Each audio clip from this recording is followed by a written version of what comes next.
हेर्नुस् न यो रहर भनेको पनि कस्तो एउटा पुरा हुन लाग्छ त्यसैलाई च्याप्पै समातेर अर्को फेरि त्यसको पछि आइहाल्ने त्यो पनि पुरा हुन लाग्दा फेरि त्यसको पछि अरू आउँदै जाने यही सिलसिलामा अहिलेको जमानामा सबैले रहर गर्ने भनेको आफ्नो वरिपरिको र आफूले बिताइरहेको हरेक क्रियाकलाप हरेक घटनालाई क्यामेराले खिचेर राख्ने आफ्नै लागि राख्ने अरूलाई देखाउन राख्ने यस्तै अनेक यही सन्दर्भमा क्यामेराहरूको कुरा गर्दाखेरि अहिले आएर मलाई रहर लागेको चाहिँ एक्सन क्यामेरा भन्दो रहेछ। त्यो चाहिँ कस्तो भन्दाखेरि चलिरहेको बेला खिचिरहने रहर एउटा कुरा, पैसा अर्को कुरा। पैसा हुने रहर हुने यो दुवै हुनेले त गोप्रो कमप्रो के प्रो जे भन्यो त्यो प्रो क्यामेरा पाउँदो रहेछ। तर हामी जस्तो तपाईँ हामी जस्तो रहर हुने तर पैसा नहुने को लागि चाहिँ अलिक कमप्रो पनि पाउँदो रहेछ। मैले एउटा त्यस्तै कमप्रो चाइनिज कम्पनीको किनेको छु। त्यसलाई खोलौँ न कस्तो हुँदो रहेछ है। यसको नाम चाहिँ EKEN H9R भन्ने छ। यो चाहिँ made in China, Chinese brand भनेको छ। वेबसाइटमा पनि यसलाई भेट्न सकिँदो रहेछ। दाम पनि सस्तो। गोप्रो भन्नेलाई 60,000 भन्दा माथि पर्ने मैले सुनेअनुसार थाहा पाएअनुसार। तर यो चाहिँ फेरि 4500 देखि 6000 बिचमा बेच्नेमा भर पर्छ दाम। जस 4500 देखि 6000 भित्रमा आउने रहेछ। यसलाई खोलौँ। अनि यसमा 4 वटा फिचर चाहिँ बाहिरै खोलमै लेखेर देखाएको छ। एउटा वाइफाई भनेको मैले जहाँसम्म बुझ्छु यो चाहिँ मोबाइल फोन अथवा अरू कुनै डिभाइससँग वाइफाईको माध्यमबाट कनेक्ट गर्ने र यो क्यामेरालाई रिमोटली भनेको टाढैबाट क्यामेरा एक ठाउँ राखेर एउटा सीमित दूरीभित्रबाट मोबाइल फोनले यस क्यामेरा सायद कन्ट्रोल गर्न सकिन्छ होला, मैले बाहिर पढे अनुसार यताउता। अर्को भनेको छ 4K 30 अल्ट्रा HD। यो चाहिँ क्वालिटीको कुरा भयो। अनि अर्को क्यामेराको साइन दिएर 20 मेगापिक्सल लेखेछ। यो चाहिँ यसले स्टिल इमेज अथवा फोटो खिच्नु पर्यो भने 20 मेगापिक्सलसम्मको खिच्छ भनेछ। तर चाइनिज हो। अब यो वाटरप्रुफ 30 मिटर। यो चाहिँ कस्तो भन्दाखेरि यो अब एक्सन क्यामेरा भनेपछि गेम्सहरूमा युज गर्न सकिन्छ। जस्तो यसलाई पौडी बाजहरूले चलाउनु पर्दाखेरि पानी मुनि पनि लगेर जानुपर्ने हुनसक्छ। त्यसको लागि यसलाई 30 मिटरसम्म लान सक्ने व्यवस्था गरिएको छ भन्ने बुझेँ मैले। साइडमा लेखेको छ बक्सभित्र के छ। पानीभित्र लानेकै कुरा सुरुमा लेखिएको रहेछ। वाटरप्रुफ हाउजिङ भनेपछि यो क्यामेरा आफै चाहिँ वाटरप्रुफ होइन रहेछ। यसलाई पानी मुनि लैजाँदा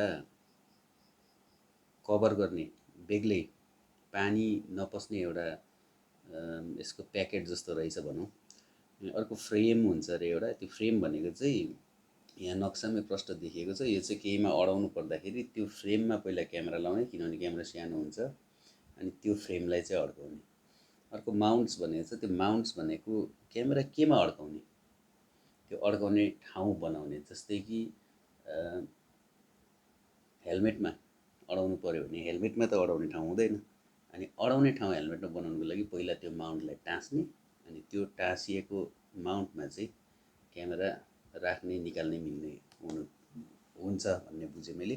अर्को माउन्ट फेरि अर्को खाले माउन्ट, त्यस्तै माउन्ट तर अर्को खाले अर्को कामको लागि। अनि ह्यान्डल बार भनेको त्यो चाहिँ तपाईँको मोटरसाइकल साइकल आदि कुदाउँदा त्यसमा लगाएर खिच्नको लागि ह्यान्डलमा फिक्स गर्ने।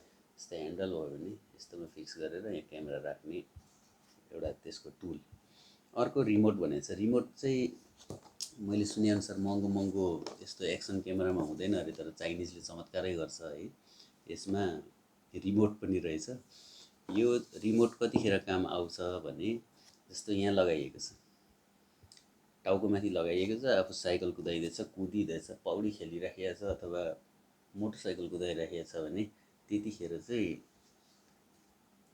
यसरी अन गर्ने, अफ गर्ने, खिच्ने, बन्द गर्ने गर्नु त सकिँदैन। त्यो भएर त्यो कामको लागि चाहिँ हातमा अथवा कतै टाँच्नु मिल्ने सानो रिमोटको व्यवस्था गरेको रहेछ। पछाडि 2 इन्चको स्क्रिन, एलसिडी स्क्रिन राखिएको रहेछ।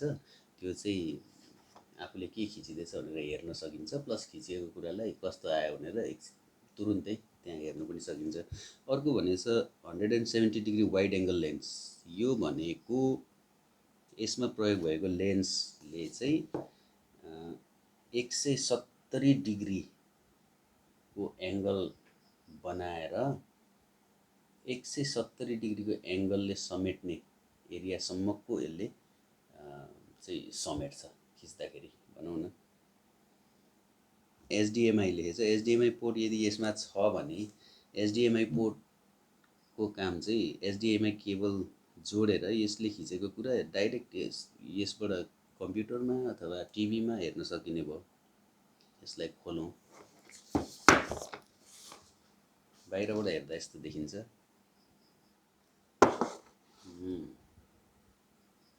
यसमा दुईटा बक्स, एउटा यो एउटा यो। पहिला क्यामेराको बक्स निकालौँ।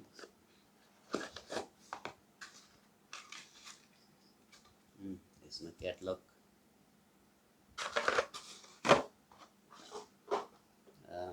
यो क्यामेरा यही हो।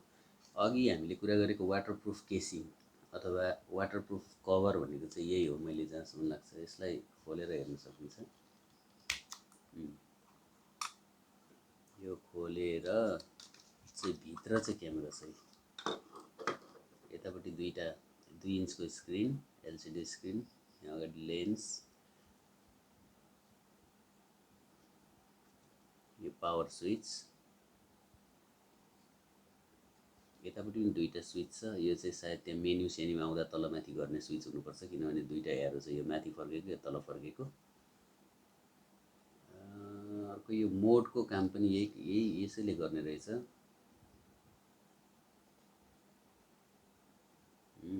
सानो राम्रो देख्ने रहेछ। अर्को बक्स,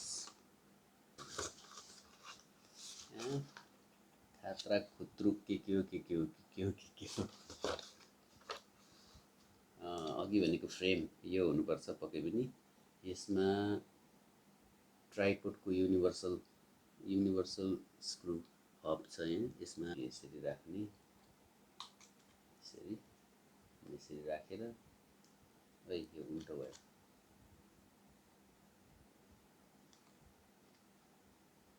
यसरी नै हो, यसरी नै राखेर अनि ट्राइपोडमा राखेर काम चलाउने। यो त्यो भयो। अर्को यो ह्यान्डल बार माउन्ट, मोटरसाइकल अथवा साइकलमा फिक्स गर्दाखेरि ह्यान्डलमा फिक्स गर्नुपर्दा यसमा लगाउने, ह्यान्डलमा फिक्स गर्ने। डाटा केबल, यो इजी फास्टनिङ के भन्छ यसलाई, डोरी।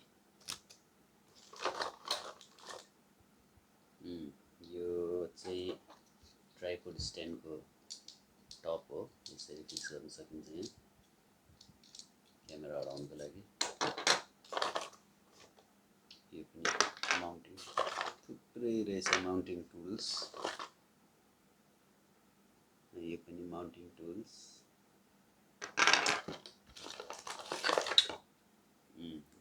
यसलाई चाहिँ पहिला मेरो विचारमा हेलमेटमा राख्ने। हेलमेटमा राखेपछि यहाँ क्यामेरा फिक्स गरेर यसलाई क्यामेरा सट्ट राखेर अनि हेलमेटबाट फिक्स गर्ने।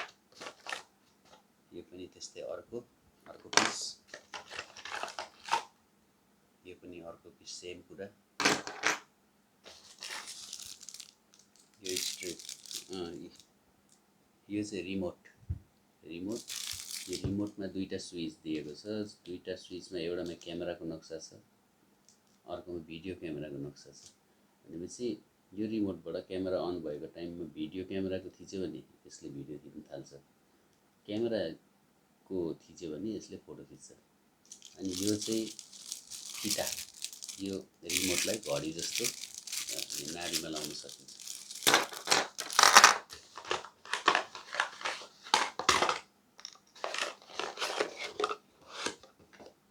वाटरप्रुफ केसिङको अर्को पनि स्क्रिन स्पेयर स्क्रिन दिएको रहेछ। यही हो यो स्क्रिन।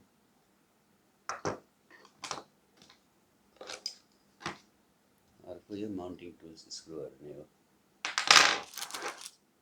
गोप्रो सोप्रो छोडेर कम्प्रोमा यत्रो सामान आउँछ चाइनिज। हो यसले कस्तो खिच्छ भन्ने चाहिँ एकपल्ट म यसलाई चलाउन सिक्छु। चलाउन सिकेपछि खिचेर अनि भिडियो राख्छु है।